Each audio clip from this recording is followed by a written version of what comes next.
I want to start this video by thanking all of you for making that video, in my opinion, a success. That's been one of my best performing videos. I was just sharing a little piece of my trip with you guys that I felt you could relate to, because it meant a lot to me that my wife made a little bit of time for us to go by there and that she was kind enough to film us. Speaking of filming us, yes, I was short on time, as I told you guys at the top of the other video, but I have to remind you guys that when we first came in there and I told David, the owner, what I was doing and I was recording, I could tell that he wasn't crazy about being on camera. Once my wife stopped filming, he really opened up a lot more.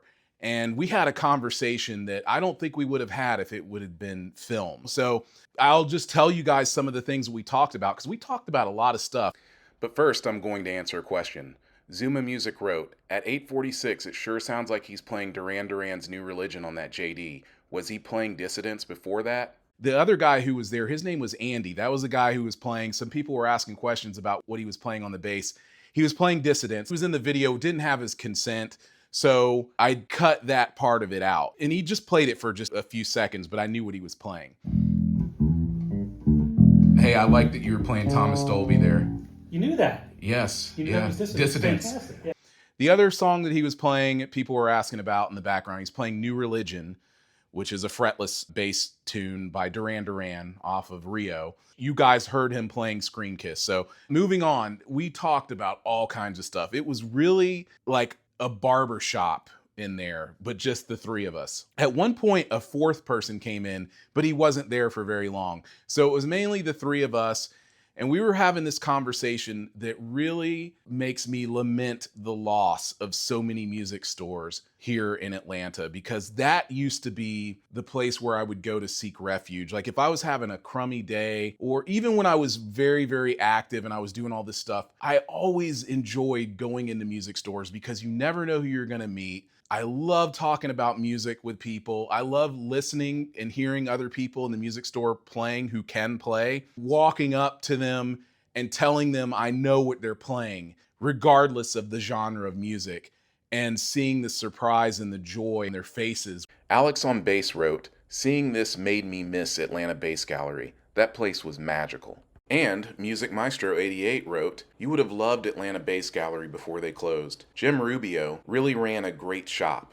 I remember Atlanta Bass Gallery, as well as Jim Rubio, the owner. I remember two of his locations very well. The first one I stepped into was right next to Smith's Old Bar in Atlanta, and the other location was just outside of Atlanta in Smyrna. To say that walking into Atlanta Bass Gallery made you feel like a kid in a candy store would almost be an understatement. If you could pay the price, Jim had just about any quality bass you'd be looking for. The most notable bassists graced Atlanta Bass Gallery with their presence. If you were lucky, you could catch one of them there. I never got to see the last physical location, which had moved back into Atlanta before permanently closing. Jim was a polite guy who would welcome you into his store, and I had several conversations with him. However, he knew who was buying and who was just there to look around. After a couple of visits, I was pretty sure that I fell into the latter. I did, however, make it a point to tell Jim about some of the high-end basses in my collection in order to show clout, which I'm sure he probably saw as bragging, and knowing my approach back then, I wouldn't blame him. I even spoke with Jim about selling my 6-string Ken Smith through Atlanta Bass Gallery on consignment before ultimately deciding to sell it on eBay decades ago. But anyway, what we mainly discussed, we talked about all the different basses that were around, and he showed me some more of his basses that were not in the main room, but they were in the back, like right by where I guess the computer or the register would be. I don't know.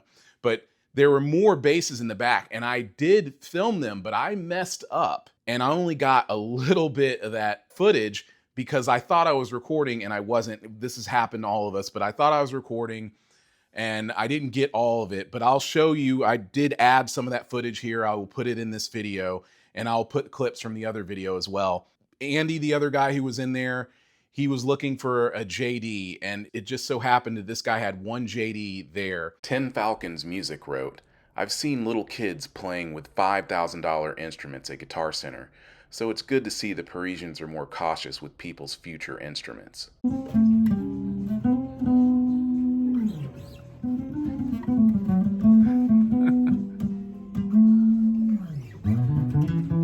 friend play. Oh. Would you like to play it? Yeah. Oh, you should play. Come on. Okay, come on. Like that. Well, here, you pick. Let's get. We covered a lot of different topics and subjects, but we started talking about our instruments, our favorite instruments in our collection.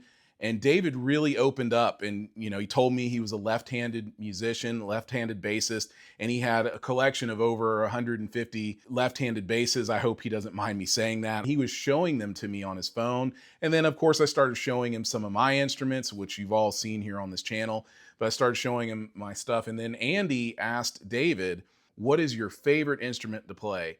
David said, my 1964 Fender Precision bass. At the same time, I wasn't surprised. And Andy said his favorite was a Squier. He said, I think he had a Squier PJ bass. He said that was his favorite bass to play. If I am wrong on that, if Andy happens to see this video, it is a small world. Hopefully he will correct me on that, but I'm pretty sure he said it was a Squier. I could be totally wrong, but he said he had a really cheap bass, and he had quoted another musician who had spoke highly of having cheap instruments. Also, I'm rambling right now, but I remember seeing Andy Partridge in this video a long, long time ago. I think he calls it his woodshed, where he just does this stuff. He has like this little studio in a shed, and he was playing a Squier, a red Squier Strat. But for me, I told him, I said, I would really be thinking hard about my acoustic electric bass that only cost me $175. It would be really hard for me to leave that bass behind. It gives me all the tone that I want out of a bass, especially if you plug it in. It gives you these tones that are just amazing. If you EQ it right, it just has an upright sound, but through an electric bass, it's a beautiful sound.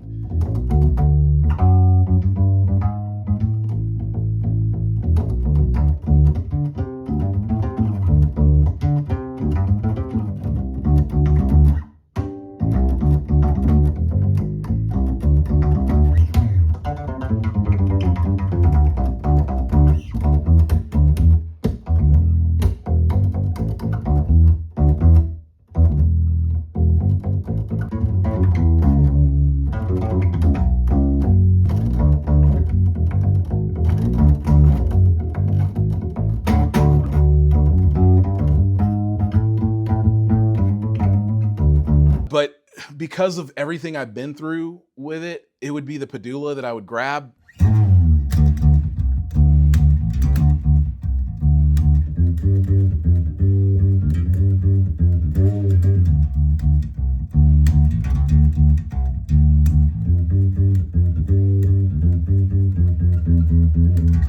But I don't have the same bond with that Padula that I have with the Crafter. And it's really hard to say that and to face that, but that's truly how I feel. Guys, I was just about to post this video, but I made a huge mistake, and I have to let you know this right now. Do not buy cheap instruments, okay? For example, let me just give you an example. This instrument here, I paid $175 for it. It is not $175, okay? You would be hard pressed to find this instrument for $175 at that low. Okay, I got it in 2009. A lot of these cheap instruments that are being manufactured today, they have a lot of flaws, they have a lot of issues. This thing has perfect intonation and everything. I did not tune it before doing this and making sure, but it usually stays in tune. You're not gonna find something like this every day. So I don't want you guys to take what I was saying the wrong way. And even the guy who said that one of his favorite instruments to play is the Squier, he had a JayDee that he had lost in a divorce. So this guy has expensive instruments. He just had made a comment about having a lot of fun playing one of his cheapest instruments. I mean, for what it's worth, most of my instruments are well over $1,000, and the value is well over that, but I'm just saying what I paid out of pocket. But the Ibanez ATK, I didn't even pay $1,000 for that bass, and it's one of my favorite basses to play. But this one here has them all beat because I got it for such a great price. So don't take what I said the wrong way, because I don't want you guys to think that I'm telling you to go out and buy cheap instruments such as an IYV. Just go watch some of my other videos where I talk about some of these cheap instruments that I bought, especially the G style. Do not buy any of that garbage. Seriously, hold on to your money. You're better off saving up money and not playing at all, and then finally going and putting your money down on a really decent instrument one day, rather than spending a couple $100s on trash, okay? So thank you. This has been my public service announcement, and back to the video. So we discussed that, and I showed him, I told him about the Crafter, and he had a bass in the back that looked similar to the Crafter, and it cost a lot more money than that. I could ramble on and on about this. I just wanted to mainly post this video to follow up and say thank you to all of you who watched. And I just want you guys to know, once again, I really appreciate the conversations that each and every one of us have. I really do. I enjoy it. And I do my best to get back to each and every one of you, as you well know. I'm thinking about doing some reposts because I have some videos that people will come on and they'll say, well, what about this bass and what about that bass? I'm like, I already posted videos for that. A lot of people don't know that I went to Norman's Rare Guitars out in California, in Tarzana. Okay, I am here at Norman's Rare Guitars. There are a lot of basses that are a lot like my P bass here.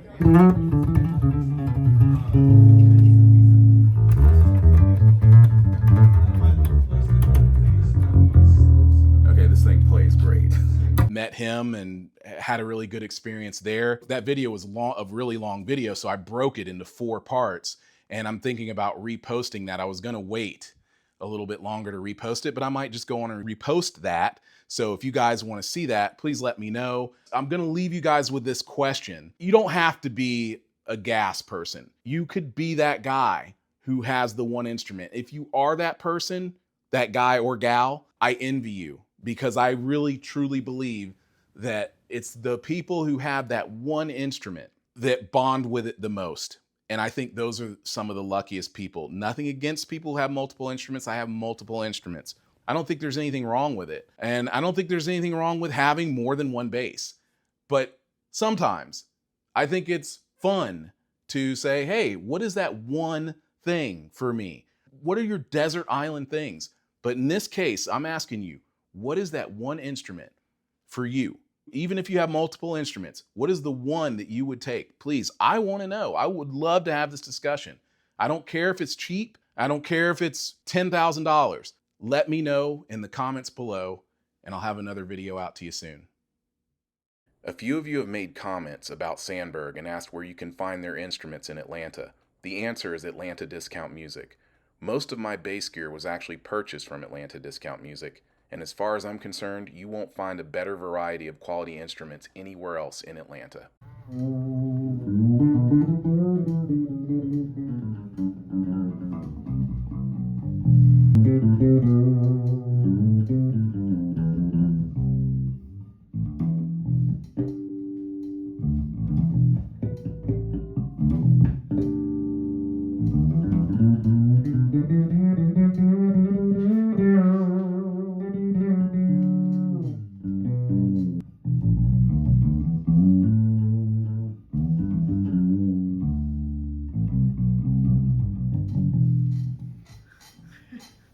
Good. It's nice and light.